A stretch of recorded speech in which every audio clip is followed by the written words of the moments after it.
Hi guys, Ariel here.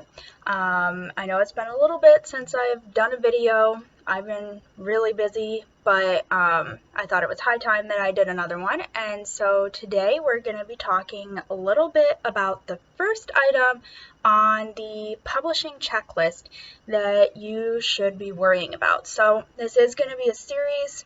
I'm not going to promise a regular upload schedule because I don't actually know when the next one will be uploaded, but it is going to be a series on 5 or 6 different things that you need to take into consideration and be doing in order to get yourself prepared to publish.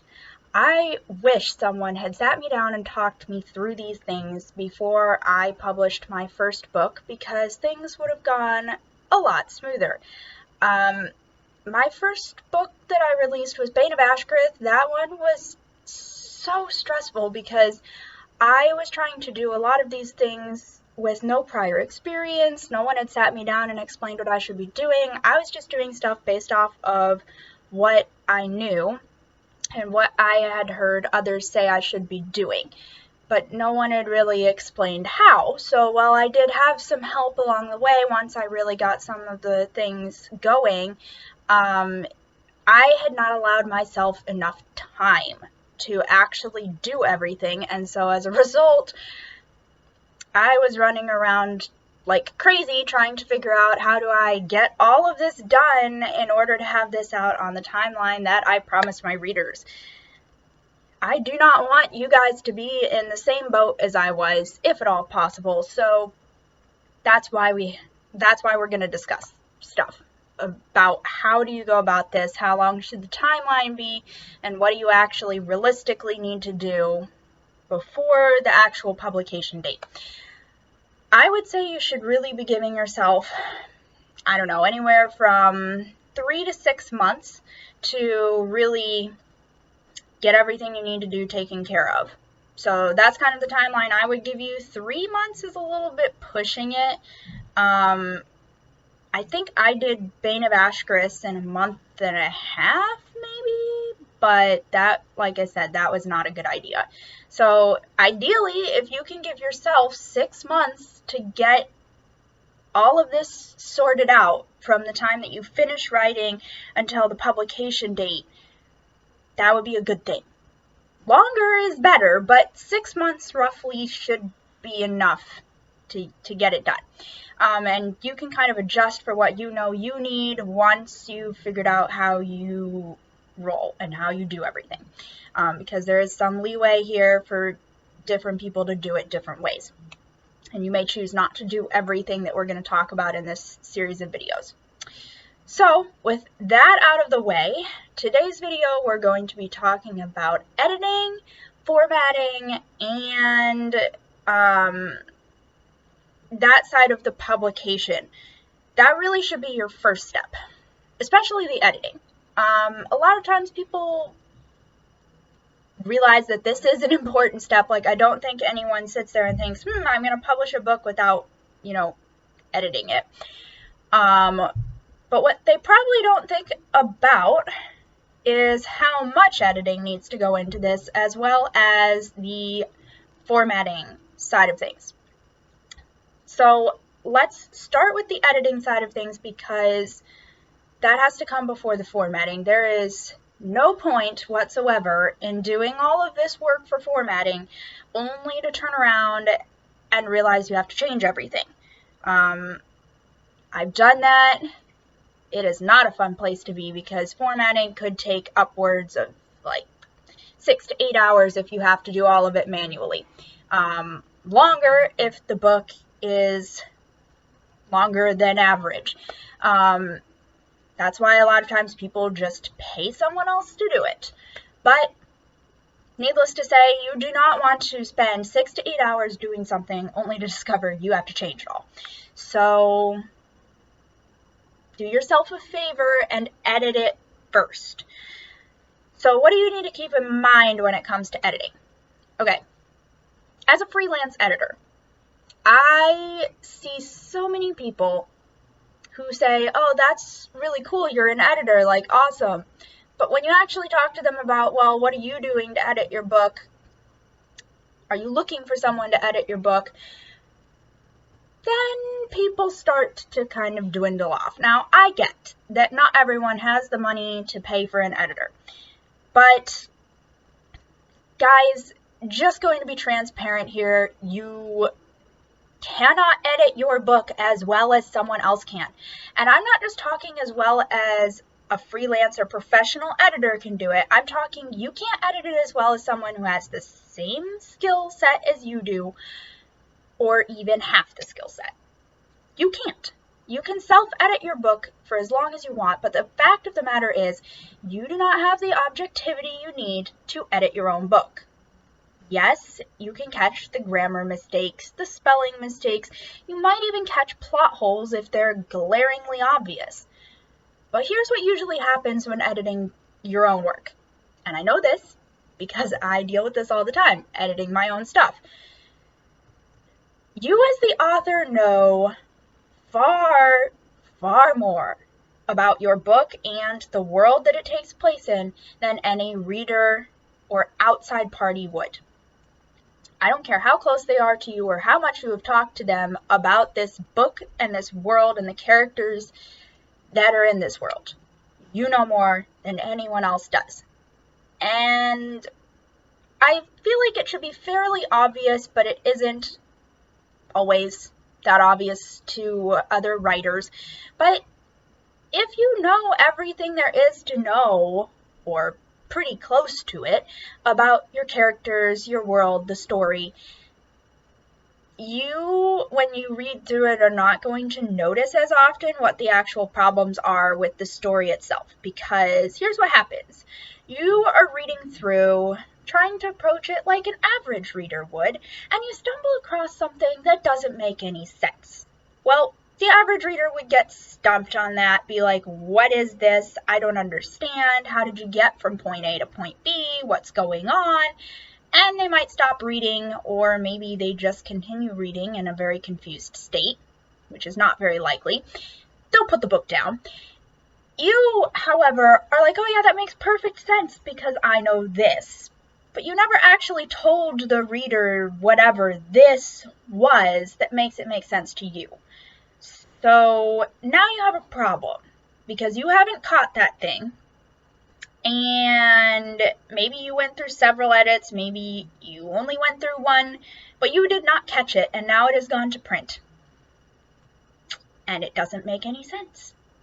Granted, hopefully your entire book is not like that, but no matter how good you are at editing other people's stuff, when you edit your own, that will always be a problem.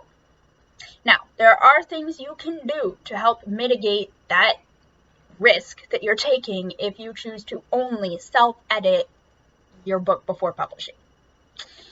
I get that there are people that will do this. I myself do this because, let's face it, most of us do not have thousands of dollars to spend on an editor. I understand that. It's a sticking point, and it's frustrating because a good edit from someone else is quite possibly the best thing you could do for your novel, aside from having a good cover and a good blurb. But let's face it, guys, a good cover and a good blurb, the only thing that does is sell the book. But if your readers get into the book and the book itself is no good, you're going to get a whole bunch of 3-star or less reviews. And when myself or someone else goes onto your book page and is considering buying this book, and we see, hey, their average star review is like a 3 or a 2.5, we're not going to spend the money. I mean, maybe they'll give it a chance if it's Kindle Unlimited because, you know, hey, whatever. If I don't like it, I'll just return it. But they're not going to spend the money on it. Maybe you can get some buyers if it's like 99 cents. But generally speaking, somebody looking for an actual decent read is not going to buy that book. They're not going to waste their time because they understand that if you have mostly or all negative reviews, the book probably is not worth their time. You don't want that to happen. You could have a really great story idea, and that could still happen because you didn't get a good edit. But the money issue is still a problem. So I understand that some of you are going to ignore the advice that you should get an editor, even if you really, really need one, and you're going to choose to self-edit. So, if you're going to self-edit, there are a couple of things that you need to keep in mind. Number one, and this is the most important thing that you can do, you need to have a good base. If you are going to edit your own work, you need to understand how to think like an editor. I can't tell you the number of times that I have had someone who has given me a piece of fiction or nonfiction or whatever, and they've said to me, it's gone through 3-4 edits. I've edited it. Okay, I look at it and I'm like, no, you didn't. I mean, like, yes, okay, you may have read the words that were on the page. You may have fixed some of the grammar issues if you caught it, and maybe you kind of tweaked words here and there, but that is not editing, okay?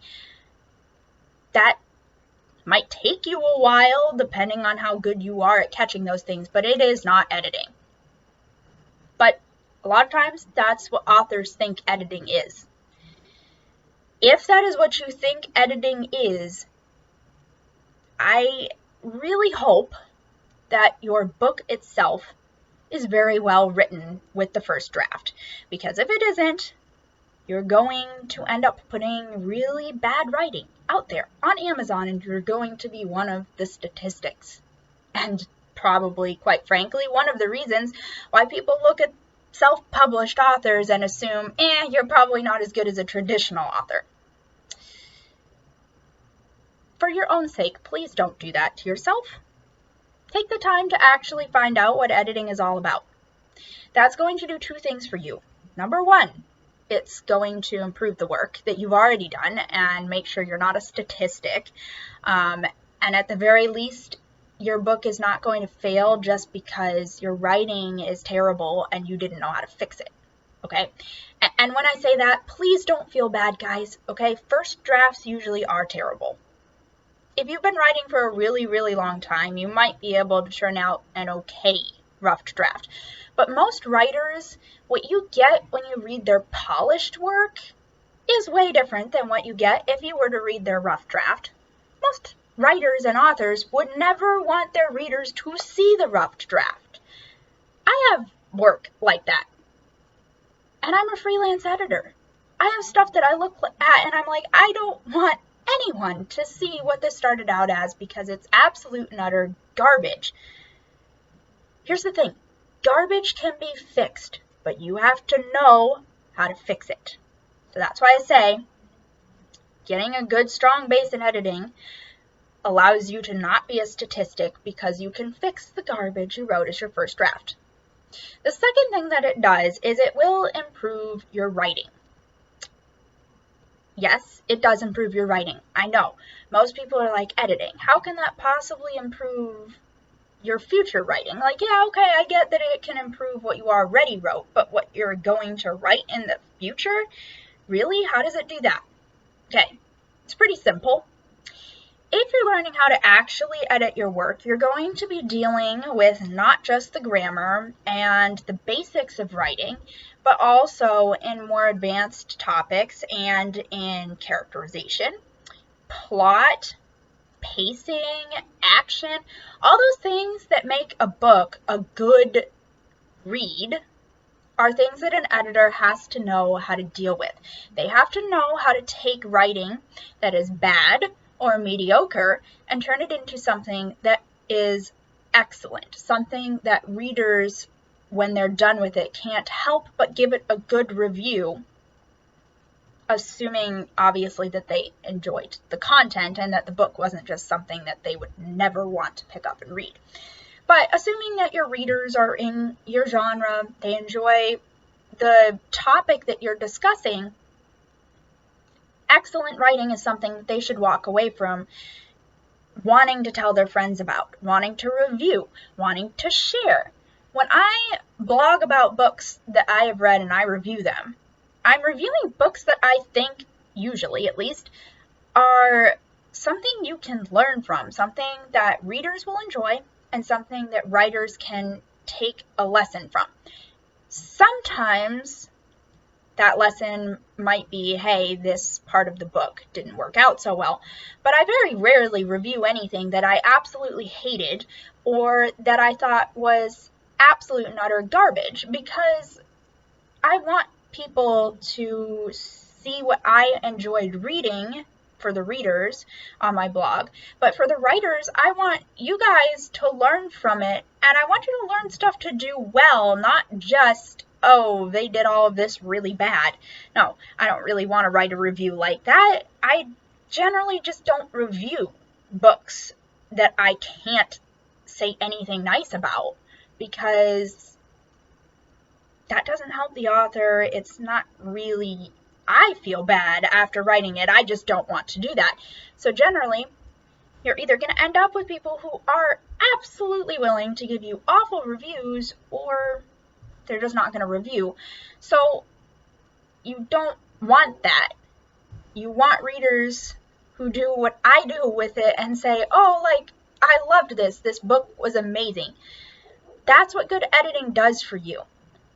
Okay, well, if you've learned all of those techniques and all of those things that you need to know to take bad or mediocre writing all the way up to excellent or superb writing, you're going to be able to apply that to your own work in the future.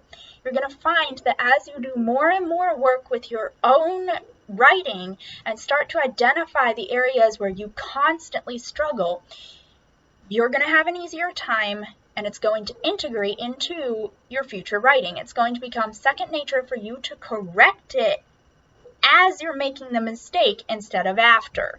So that ends up giving you a cleaner rough draft to begin with. I've said this a few times before to some different people that some different author friends of mine, but most of what you see on my Wattpad and Inkitt pages is not edited. It's just not. Now, most readers on those platforms would not be able to tell that it wasn't edited. Some of that has to do with the fact that the majority of what is on the site is not well written. It doesn't flow well. It's not smooth. The characterization isn't good, because we're talking about 13 and 14-year-olds who just started writing and they don't know what they're doing. So it's not really hard to stand out in a good way if you can punctuate properly, don't use text talk to write your entire book, and you're decent at characterization and plot. But aside from that, the other reason why often even author friends of mine have been like, wait, you didn't edit this? It's because I'm so used to editing that what I get for a rough draft is generally pretty clean. Now, it does not mean that that draft does not need to be edited. It absolutely does. Even though my drafts are pretty clean, there are things that I still cringe at. There are things that my critique group points out to me that I'm like, man, how did I miss that? Or why did I think, that was a good idea when I was writing it? I should have known better. There are just things like that, because like I said, you as the writer do not have the same objectivity that someone with an outside point of view has. So that's my number one piece of advice to you if you are going to self-edit. You need to learn how to actually edit.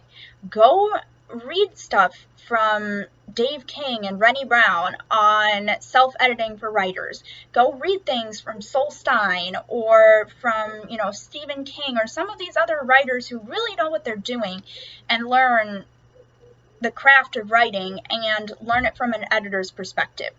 Take a class or two if you feel like that would be helpful. Invest in that, because if you're not going to spend thousands of dollars for an actual editor to do to your piece what needs to be done, then you'd better take the time and spend a couple hundred, maybe over several years of time, to teach yourself how to do it, at least passively. Because if you don't, your book's just going to fail. So do your book and yourself a favor and learn how to actually do this. Another great resource if you guys are looking to learn more about writing and editing is through my blog on the Fantasy Nook. On Thursdays, I spend the time to write a post once a week, every Thursday is the goal at least, on some aspect of writing, publishing, or editing. All the technical stuff on writing is on that Thursday Technicalities section of the blog, and it's free. You guys don't have to pay anything for it. And I'm taking what I have learned over almost 11 years of writing and roughly 6 or 7 editing, and I'm giving you guys that for free. I am teaching you how to do different things, how to view things as both a writer and an editor so that you can improve. That's a free resource, so do use it. Like, it's there for you guys. I don't just put it out there because I like looking at words on the internet. It's not why I do it. I do it because I want to help people like you who are trying to learn how to do this well. And I may not be the best writer out there, but what knowledge I do have and what I have learned, I want to share. I want to teach you guys because I feel that is something that's important, passing along what you know to other authors and to other writers and editors. So that is a free resource, so take the time to go look at that if you guys have a minute. But aside from taking the time to actually educate yourself on editing, the second most important thing I can think of that will help you if you choose to self-edit is step away from the book. I know, people say this all the time, but I also know that people don't always listen to this advice.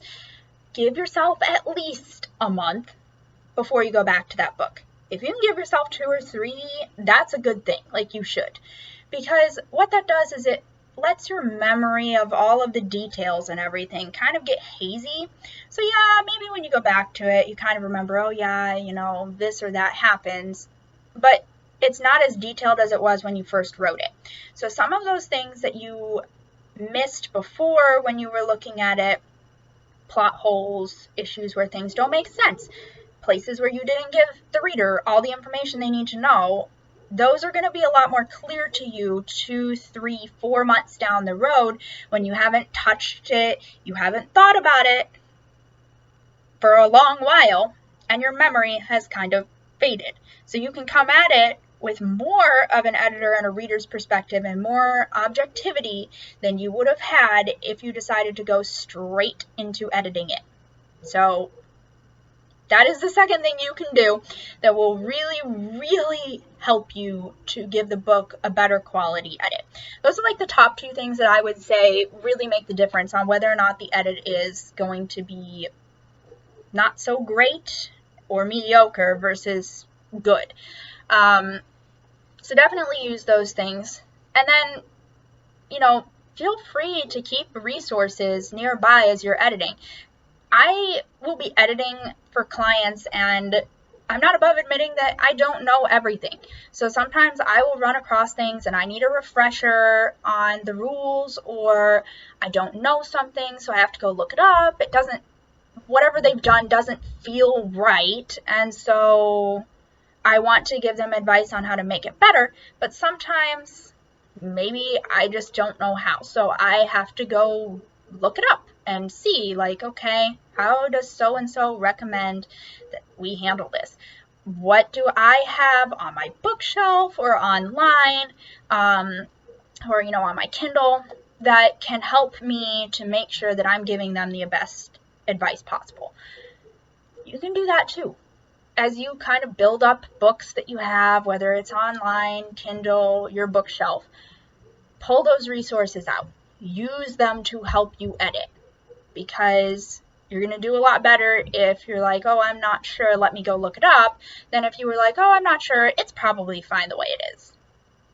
Maybe it is, but usually it's not. So do yourself a favor, keep the resources on hand, and use them. That's all I have to say really about editing and self-editing for now, but let's go ahead and talk a little bit about the formatting side of things. This is something that most people don't really think about until they actually start doing it. And then lots of mistakes happen, plenty of frustrations, and wanting to tear your hair out. Or maybe strangle yourself, or throw the book at a wall. Or the computer, whatever you're working on. Regardless, I understand this frustration because I've spent long hours trying to get something into the right format for Kindle or paperback, only to get the proof copy and realize it's not good enough. There's a problem with the cover. There's an issue with how the layout is, or this is too big, or the font is not the right font or the right size, or it doesn't look the way I wanted it to look. It can get very frustrating. Again, I would generally just recommend you pay someone to do it unless you're just really good at it and you have the design skills to do it. With Kindle, it's a little bit easier to do it yourself in the sense that they're not as fancy. But that has its own frustrations because, as I explained in one of my Thursday Technicalities posts specifically on ebook formatting, ebook devices are really a pain for formatting because you can't use any nice looking text. I know there is software out there that lets you do it, like Vellum for Mac, things like that, but for Windows, there is not really a lot that I've found unless you want to pay like a lot of money. And the writing software that I have that with Mac would allow you to export it with like all these nice fonts and everything looks cool. It doesn't do that for the Windows version. So I end up having to do all of my formatting in a Word document and then save it out to a PDF and embed all of the fonts. This can be made easier if you use something like the Bullzip printer, where you can print it to PDF and it will embed all of the fonts. But you still can't use all these nice fancy fonts, and Kindle, as well as other, other platforms, are not really fond of images if you're trying to use them as like text dividers and stuff. They're just not super fond of that. I have tried and it's a disaster. It just messes everything up. It doesn't look right. Nothing. So there are things you can use if you're doing it yourself to help you out. Kindle in specific has a Kindle Create, I think, is the one. They have two different options. They have a Kindle Create and then like a Kindle Viewer where you can actually look and see like, does this look right? But I think the Kindle Viewer, you can't really make any adjustments. So you have to go to the Kindle Create. And I do like that software for some things. You want to make sure that most stuff is already done in Word or whatever processing software you're using first, assuming you're not using Vellum or some other program on Mac that will do this for you. You want to make sure that it's relatively clean and there's not a lot of changes to the formatting that you need to make, because if you don't, then when you import it into Kindle Create, it's a nightmare trying to do all of the formatting, editing. I hate it. Like, it's literally the worst. So the only thing that I really like using the Kindle Create to do is once I've got everything set up and settled, I'm going to usually import it into Kindle Create if I want to do any kind of nicer looking dividers, because like I said, importing images to be your dividers, whether they're vector images or not, tends to not work well at all for Kindle. The image ends up being gigantic in comparison to what it looked like on the screen in the word processor, and it messes up everything. The same thing goes for drop caps. You can do these in Kindle Create, and Kindle Create will make them look nice, but if you try to do it on the word processor, it doesn't look good. you can put it into Mobi file or EPUB, and it's a disaster. It doesn't look right. Nothing is in line. And instead of getting this beautifully formatted file that you had when you initially started out, it just looks ugly. So if you're going to do the formatting yourself, Kindle Create is definitely a good option. I don't think that any of the other platforms like Nook or other EPUB devices really has an option like the Kindle Create does, but some tips and tricks that you can use if you are going to do your own formatting on Word, since that's what I usually use. First of all, utilize your headers and your styles. Now, most of us who use Word know about like the headers or whatever. Some of us know that you can create custom headers. If you don't know that, you should go learn how to do that, because custom headers are super helpful if you want to customize how the headers look without messing up your base settings on the header 1 and 2 type things. Like, there is a way to still modify those 2 or 3 base headers that they've got without messing up future documents, but if you don't want to mess with that and don't want to take the risk, you can just create your own. But where this really comes into handy is with the styles, not just the headers. So on the styles menu, there is the option to create custom styles, and you can use that to easily and quickly go through your entire document and format your first paragraph in a scene and the rest of the paragraphs in the scene, or maybe you want your first chapters, your first paragraph in the chapter to look different than the first paragraph of the scenes to follow. You can do all of that if you create the custom headers. And then what that allows you to do is, if you decide you don't like how something looks, you can go and update the style, and it'll update everything that is currently using that style all at once. Now, it might take the Word document a little bit of time to process, depending on how big your document is and how many areas use that style. But that is way easier than going through your entire document, trying to find everything that you applied this to and change all of the formatting manually. I hate doing that. I did that for a long time. I don't know why I did that. Well, actually, I do. I didn't know how to do it any other way. But now you know you don't have to do it that way. So save yourself the headache and don't do it that way. Just do it using the custom styles. Create your own. If you don't know how, you can look it up. There's stuff all over the internet on how to do it. And then all you have to do is modify or update the selection, and it will update everything that is using that particular style. Done. Simple. Easy. So definitely use that if you're going to do it by hand. The second thing that you should know is that Kindle and other systems only have a certain number of fonts or types of fonts that they can display. Generally, you're probably going to convert okay if you use generic fonts like Times New Roman or stuff like that for the headers.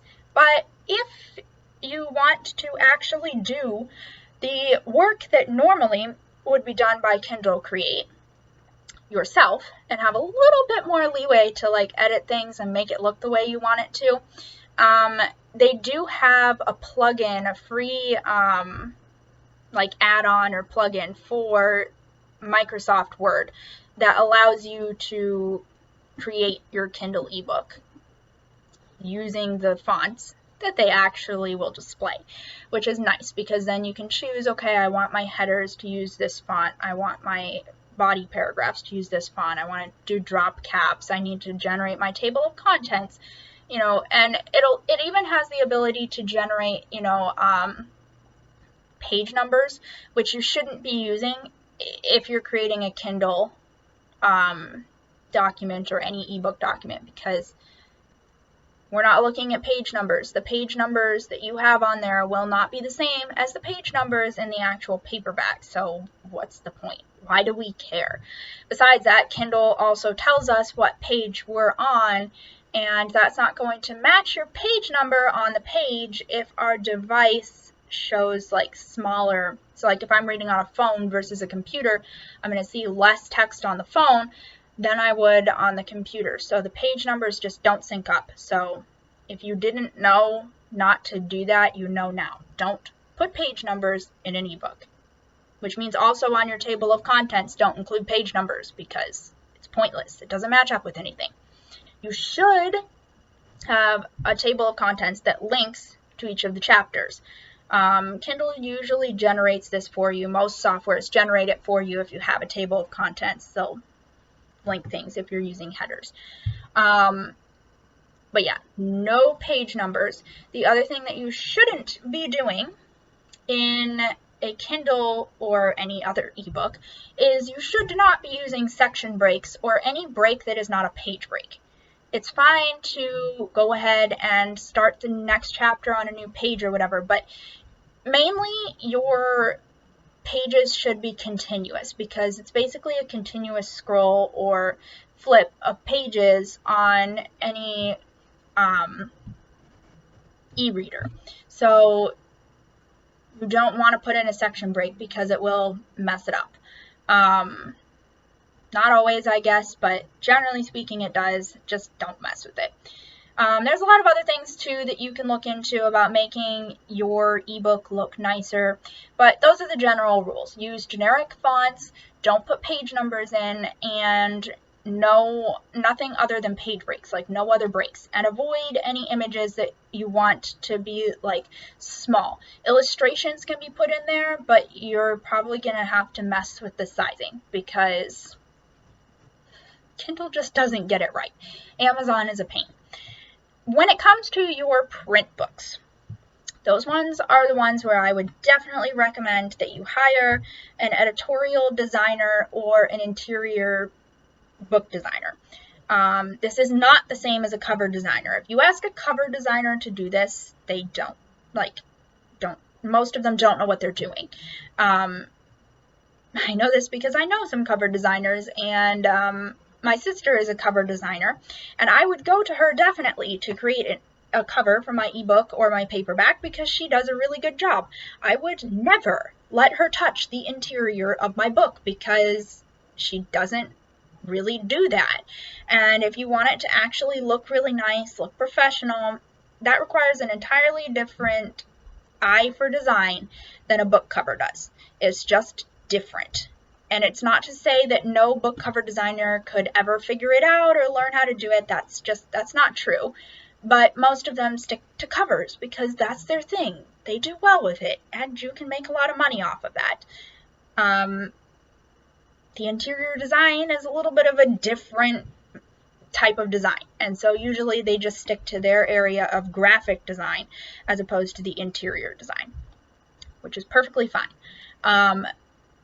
But you do need to find somebody who does editorial or interior book design because it's different.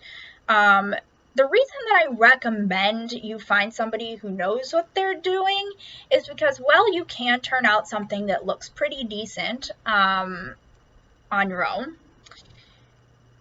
If you don't have an eye for design or you don't know what you're doing, it can easily look very tacky. So someone who knows what they're doing and has worked with Amazon or, Barnes & Noble and some of these other places is going to know, like, what can I put in here? What size does everything need to be? If they give me a certain trim size, what can I fit in here? What can't I? They're going to know how to do your page numbers so that they actually are right for the pages, so that way you don't have the page numbers ending up on the inside where the crease is for the spine and no one can read them. They're going to know how to do your headers so that they end up alternating between your author's name and the book title.